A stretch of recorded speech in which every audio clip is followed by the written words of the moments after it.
Este podcast contiene lenguaje explícito y descripciones de violencia.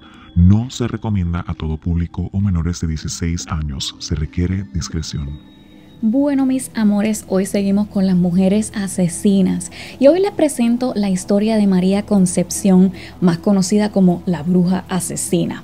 Nacida en Bogotá en la década del 1960, María Concepción se ganó la confianza de sus víctimas, prometiendo protección y prosperidad a través de sus supuestos poderes de brujería. Sin embargo, detrás de sus promesas, se escondía esta trama de extorsión y asesinato. Todos sus crímenes fueron para los años 90. Precisamente, su primer crimen fue descubierto en el 1994 y ella tenía una sola estrategia que usaba con cada una de sus víctimas. Su modus operandi era el decir llevar ese secreto a voces que tenía poderes especiales, o sea, la capacidad de predecir el futuro y ser medium espiritual. Les cuento que su primera víctima fue luego que alquiló un apartamento en el pueblo de Fontibón. Esto queda al oeste de Bogotá. Esto fue un 15 de agosto del 1994. La bruja alquiló habitaciones en la casa de Carlos Julio Montana. Este hombre tenía 54 años en ese momento y tenía 3 hijos que vivían en la casa. Al tiempo de ella estar allí, ella empezó a decirle a Carlos: oye, te veo como mal, cansado, demacrado. Y la bruja le ofreció su famosa cura mágica. Y aquí es que comienza todo. Así que hoy te cuento el misterio de quién fue María Concepción. Estás escuchando Cuéntame el Misterio, presentado por Jo Mailey. Le decían la hermana María, doña Conchita, pero terminaron por llamarla la bruja asesina. Su nombre completo era María Concepción Ladino Gutiérrez. No se sabe exactamente su fecha de nacimiento ni cómo fue su juventud, pero nació y creció en Bogotá para la década del 1960. Esto lo determinaron los periódicos y un canal de televisión, precisamente Discovery Channel, que pasó como un documental, básicamente la vida de ella, y presentaron una foto para el 2011. Aquí determinaron que podría estar en sus 40 años, así que se entiende que ahora para el 2024 debe estar en sus últimos 60. Pero bueno, volviendo a la primera víctima, cuando ella alquila las habitaciones, una de las habitaciones de la casa de Carlos Montana de 54 años, le comenzó a decir que se veía demacrado, cansado y enfermo. Así que le ofreció postres horneados.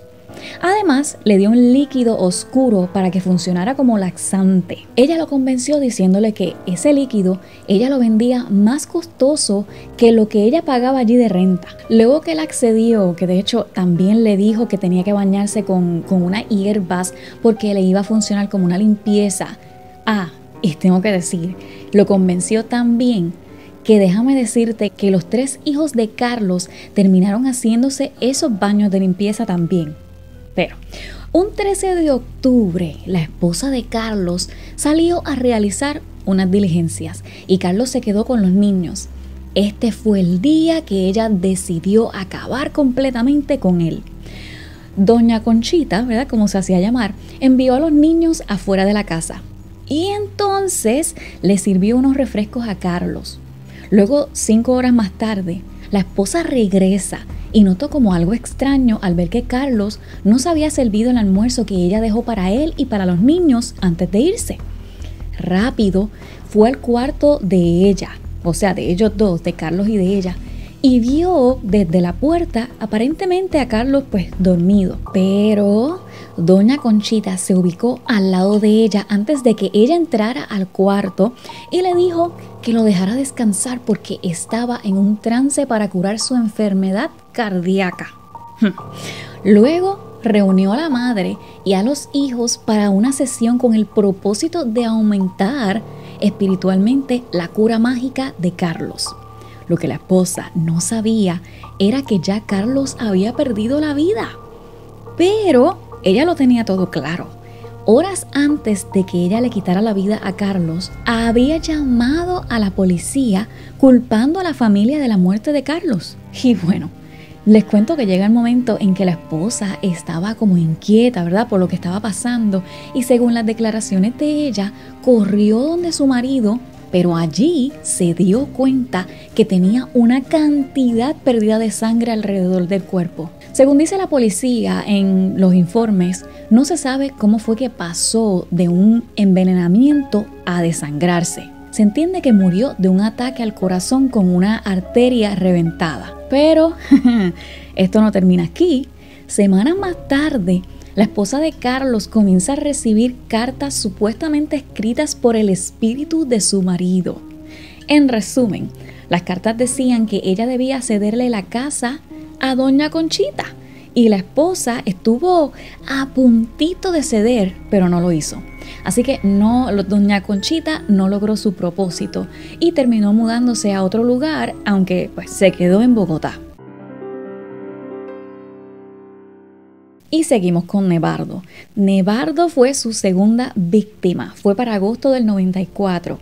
Y este fue un poco diferente porque ella conocía a un residente en el pueblo de Serafina y gracias a él es que conoce a Nevardo. Nevardo Adalberto Guevara tenía 2 vehículos lujosos para transportar a gente adinerada. Tenía un taxi y una camioneta. El hermano de Nevardo le había hablado de una mujer que vendía pollos y sal, que necesitaba transporte. Luego de esto, llega el momento en que Nevardo no conseguía suficientes negocios y sospechaba de que sus coches estaban contaminados por la sal y pues por culpa de esta señora. Aquí es que entra doña Conchita a la situación, porque ella se ofreció a examinar esos vehículos y le dijo, claro, efectivamente están contaminados. No solo eso, sino que ella también veía supuestamente que habitaban espíritus malignos, pero que por 500,000 pesos colombianos ella podía dispersarlos. Así que empezó a hacer exactamente lo mismo que le dio a Carlos, unos líquidos más los baños de hierbas, pero en este caso Nevardo, con mentalidad de empresario, se cansó de estos baños y quiso deshacerse de los vehículos que estaban supuestamente contaminados y colocó un anuncio para venderlos. Tan pronto como doña Conchita tuvo conocimiento de este plan, ella intervino. Mencionó que su hijo estaba dispuesto a comprarlos, así que él le otorgó a doña Conchita, o sea, Nevardo le otorga a doña Conchita el derecho de comprar tanto el taxi como la camioneta. Y también aceptó los cheques por el valor de 11 millones de pesos colombianos como pago. Lo que él no sabía es que ella había robado una chequera y los cheques iban a rebotar. Sin embargo, doña Conchita, ya saben, ella sabía lo que hacía. Ella estaba preparada. Conchita convenció a Nevardo a que se realizara un ritual de limpieza en el río Caseca. Entonces él fue con ella y de ahí no lo volvieron a ver más. Luego de esto, la esposa de Nevardo visitó a Conchita, ya que fue vista por última vez con él, pero no pudo hacer nada porque no había muchas pruebas. Entonces aquí la bruja utilizó la técnica habitual, que era escribir las cartas espirituales de los muertos. Luego de la carta, la esposa no se convenció, así que ella utilizó esta carta como otra prueba y denunció a la policía que su marido había desaparecido e identificó que se había ido con doña Conchita. Aunque ella fue detenida, no se le puede responsabilizar por la desaparición de Nevardo porque a pesar de que la gente lo vio con ella y la esposa tenía la carta del supuesto espíritu de él, aún no eran suficientes pruebas. Para el robo número 3.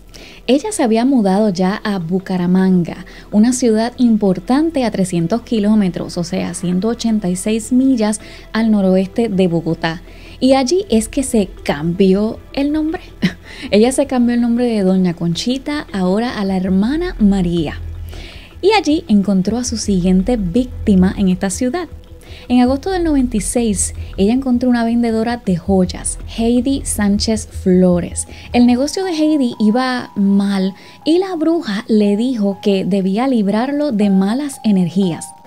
De allí le dio la receta. Ahora, cambió algo, porque en adición a los baños curativos y pociones mágicas color verde que ella usualmente daba, la bruja la drogó con pastillas para dormir de benzodiazepina. De allí la recogió y la llevó en el propio automóvil de Heidi a un lugar totalmente apartado. La roció con gasolina y encendió el combustible quemándola hasta la muerte. El cuarto robo fue con iguales técnicas porque ella les roba a una pareja de ancianos que vivía en la ciudad Jardín y esta vez les robó 15 millones de pesos. Y el cadáver, de hecho, de la esposa, Elena Cáceres, fue encontrado en el río Amarillo.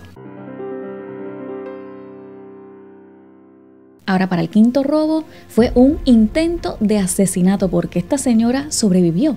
Pasa para el año 97. En este caso, la bruja se hizo amiga de una señora y entre conversaciones, esta señora le cuenta que había logrado guardar 3 millones de pesos. Y la bruja lo que hizo fue intoxicarla con escopolamina y le dio uno de los líquidos mágicos.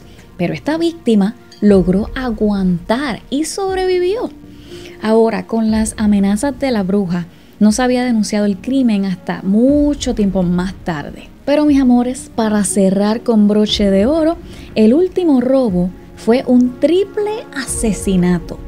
Y les cuento luego de estos 30 segunditos. Si eres nuevo por aquí y no te has anotado al newsletter gratis de misterios como este, pero más cortitos, el link está en la descripción, así como todos los links de la cámara, micrófono y todos los accesorios y productos que uso para este podcast y para ir a trabajar en la oficina. Y ahora sí, continuamos con el triple asesinato de la bruja. Pues en este caso, ella al conocer a las hermanas Ana Lucía, Luz Estela y Elsa Clara, se entera que la mamá sufría de un tumor cancerígeno en el cuello. La bruja le asegura a las hermanas que salvaría a su madre, pero la señora finalmente fallece. Y esto dejó a las 3 hermanas con una herencia de 13 millones de pesos. De aquí la bruja las convence a ellas para que gastaran su herencia en una magia que les iba a asegurar el multiplicar su fortuna al doble. Y pues eso hizo. Les dijo que depositaran el dinero en un cofre que iba a poner debajo de la cama y les advirtió que no podían abrir ese cofre en 4 meses. También le dijo que ella podía servir de medium para que las hermanas se pudieran comunicar con su mamá desde el más allá. Y como era de esperarse, le envió a las hermanas cartas que supuestamente eran de su madre, dejándoles saber que la hermana María era su reemplazo y que no le podían decir a nadie lo que ellas estaban haciendo. Lo que las hermanas no sabían es que desde el momento en que ella puso el cofre debajo de la cama, se lo puso casi vacío. El dinero, o sea, la mayoría, se lo había llevado. 4 meses pasan, ¿verdad? Llega el momento. Era tiempo de abrir el cofre. Y una de las hermanas no pudo esperar. Al abrir el cofre, de los 13 millones de pesos, no habían ni 40,000. Como ya saben, ella siempre estaba preparada.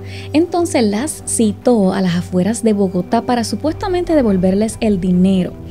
A las hermanas llegar, la bruja con la ayuda de 2 hombres las asesinaron a pedradas.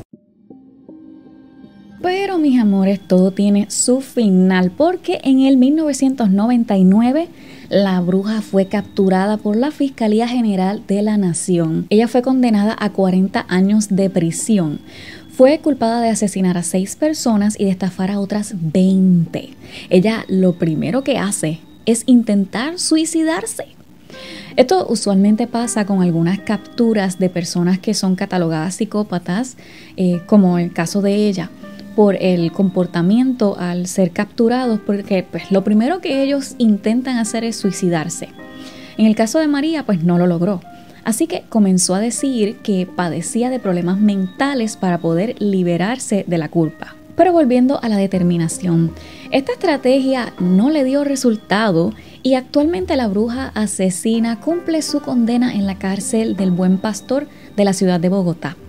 Aunque María Concepción fue finalmente llevada ante la justicia, su historia sirve como un sombrío recordatorio de las profundidades a las que algunas personas pueden llegar en su búsqueda de poder y riqueza. Aunque se le conocía como la bruja asesina, María Concepción era en última instancia una estafadora y una asesina cuyos actos dejaron una estela de dolor y sufrimiento a su paso. Pero bueno, mis amores, ya saben que abajo están mis links. Como siempre les envío un abrazote gigantesco. Los espero aquí en la próxima semana en el mismo canal y a la misma hora. Chao.